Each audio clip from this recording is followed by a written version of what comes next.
मित्रांनो, प्रत्येकाच्या आयुष्यामध्ये काही ना काही अडचणी असतातच. त्या अडचणीमधून बाहेर पडण्यासाठी वेगवेगळे प्रकारचे मार्ग देखील आपण शोधत असतो.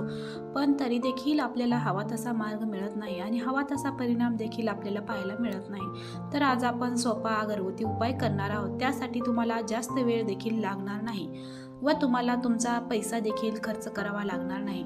तुम्हाला कोणत्याही प्रकारची आजार असू द्यात किंवा जर तुमच्याकडे पैसे टिकत नसतील किंवा अनेक वेगवेगळ्या प्रकारच्या ज्या काही तुमच्या अडचणी आहेत, त्या अडचणी तुम्हाला सतत येत असतील तर तुम्हाला काही मिठाचे उपाय सांगणार आहोत. तुम्हाला कोणत्याही प्रकारचे मीठ घ्यायचे आहे. मीठ घरामध्ये आपण जेवणामध्ये वापरतो, तोच मिठाशिवाय जेवण हे अपूर्णच असतं असं देखील म्हटले जाते. मिठामुळे घरामध्ये जी नकारात्मकता असते ती नकारात्मकता देखील दूर होत असते. नवरा बायकोमध्ये भांडणे, घरामध्ये पैसा न टिकणे, पैसा बाबतीत अनेक अडचणी आज आपण दूर करणार आहोत. तर ते कोणते कोणते उपाय आहेत, चला तर मग आपण या व्हिडिओमध्ये जाणून घेऊया.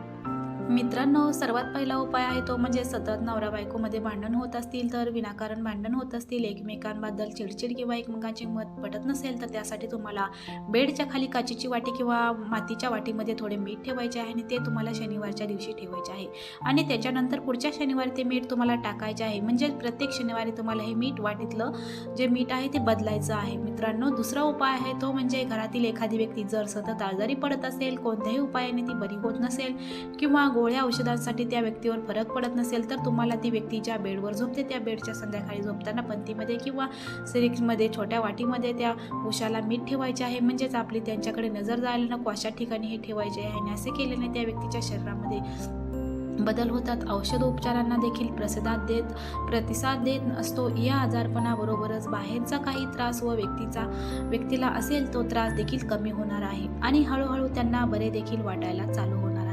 पण हे मीठ जे आहे ते दररोज तुम्हाला बदलायचे आहे आणि जिथे आपला पाय पडणार नाही तिथे आपण हे तुडवणार नाही, या ठिकाणी तुम्हाला हे नेऊन टाकायचे आहे.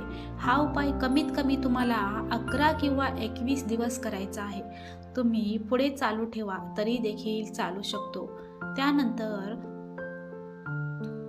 मित्रांनो, तिसरा उपाय आहे तो म्हणजे जर घरातील मोठी व्यक्ती किंवा घरातील कोणतीही व्यक्ती जर तुमच्यावर सारखे चिडचिड करत असेल किंवा तुमच्यासोबत जर वादविवाद होत असतील आणि घरात विनाकारण जर तंटा होत असतील तर तुम्हाला अंघोळीच्या पाण्यामध्ये चिमूटभर मीठ टाकायचे आहे आणि त्या व्यक्तीला त्या पाण्याने अंघोळ करायला सांगायचे आहे आणि त्यानंतर तुम्हाला असे केल्याने त्या व्यक्तीचा स्वभाव अतिशय चांगला होणार आहे व ती व्यक्ती तुमच्याशी प्रेमाने वागायला चालू करणार आहे.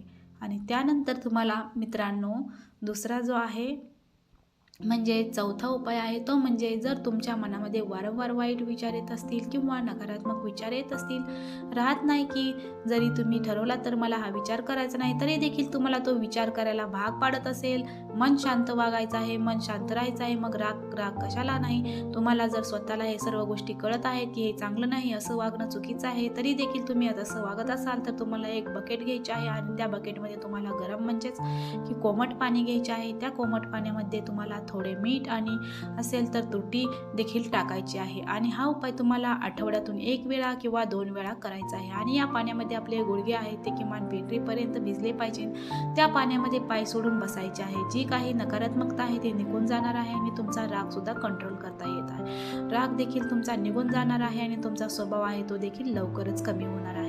मित्रांनो, आता 5वा उपाय आहे तो म्हणजे धनप्राप्तीसाठी प्रत्येक जण कष्ट करत असतो. काही जणांकडे पैसे टिकत नाहीत तर काही जण विनाकारण पैसे खर्च करत असतात, ज्याने आपली गरिबी दरिद्रपणा दूर करण्यासाठी आपण वेगवेगळ्या प्रकारचे उपाय देखील करत असतो.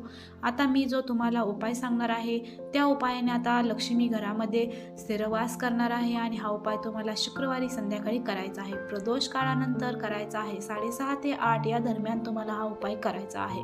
तुम्हाला तुमच्या देवघरासमोर बसायचे आहे आणि देवासमोर तुम्हाला दिवा अगरबत्ती लावायचा आहे. असं हे शक्य करतील स्वामी.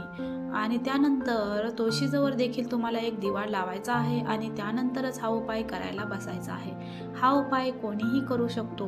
या ठिकाणी आपल्याला 3 मातीच्या पंत्या लागणार आहेत. त्यातील एक पंती म्हणजे आपल्याला मीठ टाकायचे आहे. खडे मीठ असेल तर अतिशय चांगले, जर नसेल तर तुम्ही स्वयंपाकातले मीठ वापरता ते सुद्धा तुम्ही घेऊ शकता. मिठाच्या पंतीवरती दुसरी ती ठेवायची आहे आणि त्यामध्ये 2 वेलदोडे सोलायचे नाहीत, ते तसेच ठेवायचे आहेत आणि 2 लवंगा ठेवायच्या आहेत. त्याच्यावर तिसरी पंती ठेवायची आहे आणि त्याच्यामध्ये तूप पण टाकायचे आहे, गाईचं तूप टाकायचे आहे. आपल्या कुलदैवतेचे किंवा कुलदैवतेसमोर जर किंवा आपल्या श्रीयंत्र असेल तर माता लक्ष्मीचा फोटो असेल किंवा श्रीमूर्ती असेल तर विष्णू माता यांचा फोटो असेल तर त्यांच्यासमोर हा दिवा लावायचा आहे. जर तुम्हाला तुपाचा दिवा लावणे शक्य नसेल तर तुम्ही कोणत्याही तेलाचा दिवा लावू शकता, तरी देखील चालू शकते. त्याच्यामध्ये तुम्हाला चिमूटभर हळद टाकायची आहे. हा दिवा प्रज्वलित करायचा आहे आणि तुम्हाला श्रीसूक्त 3 वेळा म्हणायचा आहे. श्रीसूक्त जर तुम्हाला म्हणता येत नसेल तर तुम्ही कोणताही महालक्ष्मीचा मंत्र येतो तो म्हणायचा आहे. आणि त्यानंतर तुम्हाला जर ही माहिती आवडली असेल आणि आपल्या चॅनलला अजूनही तुम्ही सबस्क्राईब केले नसेल तर प्लीज चॅनलला सबस्क्राईब करा आणि बेल बटन प्रेस करायला विसरू नका. आणि माहिती आवडल्यास कमेंटमध्ये नक्की कळवा आणि व्हिडिओ आवडल्यास शेअर करायला विसरू नका.